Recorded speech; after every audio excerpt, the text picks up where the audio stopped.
Hi guys, it's Corey, and I'm back today with another story from the Bible. So, I thought it'd be really cool to do something a little different, and I'm gonna read the story today straight from the Bible. Just because I think this is such a good story, and I don't think I could put it in better words myself. It's known to many as the story of the lost son. I prefer to call it the story of the father with two sons. If you guys are ready, let's get started. Jesus continued, which means Jesus was actually telling some stories before this, so this is actually the third story right in a row that Jesus is telling. Jesus continued, "There was a man who had two sons.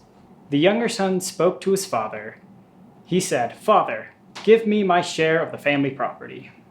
So the father divided his property between his two sons. Not long after, the younger son packed up all he had, and he left for a country far away. There he wasted his money on wild living. He spent everything he had. Then the whole country ran low on food, so the son didn't have what he needed. He went to work for someone who lived in that country. That person sent the son into the fields to feed the pigs. The son wanted to fill his stomach with the food of the pigs, but no one gave him anything.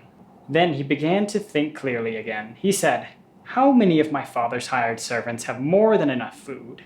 But here I am dying from hunger. I will get up and go back to my father.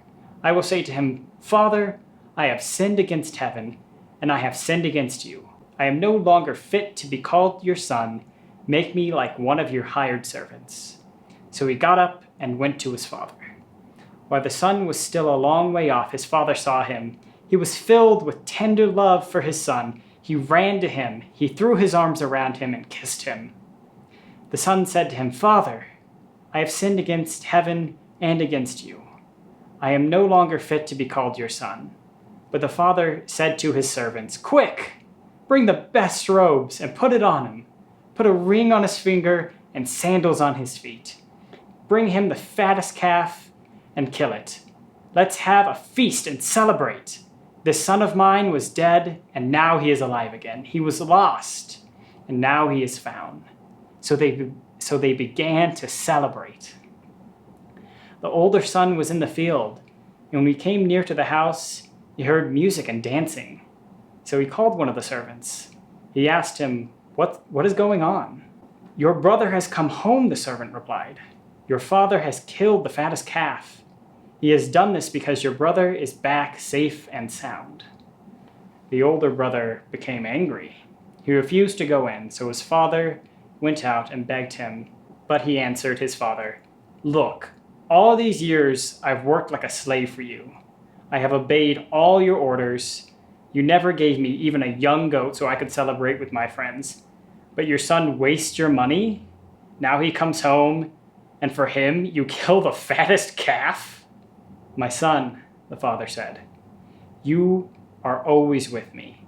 Everything I have is yours, but we had to celebrate and be glad. This brother of yours was dead, and now he is alive again. He was lost, and now he is found.'" So, the father in this story is meant to be like God. And this is supposed to show God's love for us. That whether we've known God for a long time, like the older brother who was always with the father, or we ran away from God, or we didn't know God, like the little brother. God loves us, and he loves you.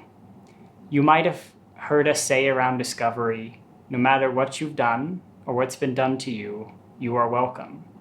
And you are also loved by God. And I want you to know that no matter what happens in life, or no matter how hard things get, or no matter what you've done, God loves you, and he wants to have a relationship with you. I hope you guys have a great week, and I can't wait to see you again.